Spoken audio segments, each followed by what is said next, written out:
লাখ লাখ মানুষের এই পদযাত্রা অভিবাসী নিয়ন্ত্রণের বিরুদ্ধে। অভিবাসন ইস্যুতে জার্মান সরকারকে কঠোর না হতে রোববার রাস্তায় নেমে হুঁশিয়ারি দেয় বিক্ষুব্ধ জনতা।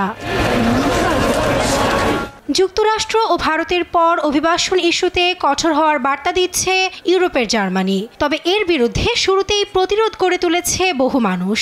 রাজধানী বার্লিনে পার্লামেন্টে উত্থাপিত অভিবাসন নিয়ন্ত্রণ বিলের বিরুদ্ধে ব্র্যান্ডেনবুর্গ গেট এলাকায় প্রতিবাদ জানান লক্ষাধিক মানুষ। ডেমোক্রেটিক ইউনিয়ন পার্টির বিরুদ্ধে তোলেন স্লোগান। বার্লিন সহ জার্মানির প্রধান 3 শহর হামবুর্গ, স্টুটগার্ট ও লিপজিগেও হয় এ বিক্ষোভ। আমার কাছে মনে হচ্ছে জার্মানিতে কিছু একটা ঘটছে। গণতন্ত্রের পক্ষে দাঁড়ানোর বিষয়টি আমাদেরই নিশ্চিত করতে হবে। প্রতিবাদকারীরা ক্রিশ্চিয়ান ডেমোক্রেটিক ইউনিয়ন CDU এর সদর দপ্তরের দিকে অগ্রসর হয়। গেল সপ্তাহে জার্মান সংসদে অভিবাসন বিরোধী বিলের জন্য অতি ডানপন্থী AfD'র সমর্থন চায় এ দলটি। পার্লামেন্টের নিম্নকক্ষে বিলটি উত্থাপন করেন রক্ষণশীল নেতা ও জনপ্রতিনিধি ফ্রেডরিক মের্জ।